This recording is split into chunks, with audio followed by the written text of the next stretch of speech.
നിങ്ങൾക്കും ഈ അവസ്ഥ ഉണ്ടായിട്ടുണ്ടോ?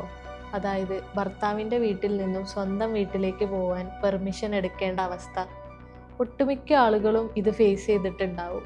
ഓരോരുത്തർക്കും ഓരോ രീതിയുമായിരിക്കും. ചിലർക്ക് ഭർത്താവിൻ്റെ പെർമിഷൻ മാത്രം മതി. ചിലർക്ക് ഭർത്താവിൻ്റെ അച്ഛൻ്റെയും അമ്മയുടെയും വേണം.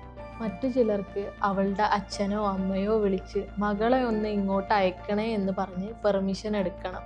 എന്തൊക്കെ ടൈപ്പ് പെർമിഷൻസ് ആണല്ലേ. പലപ്പോഴും ഭർത്താക്കന്മാരിൽ ഈഗോ വർക്കൗട്ട് ആവുന്നതും കാണാം. പെട്ടെന്ന് സമ്മതിക്കില്ല, പോകുന്നതിൽ ദേഷ്യവും കാണിക്കും. കഴിഞ്ഞ മാസമല്ലേ നീ പോയത്, ഇനി അടുത്ത മാസം നോക്കാം എന്നും പറയും.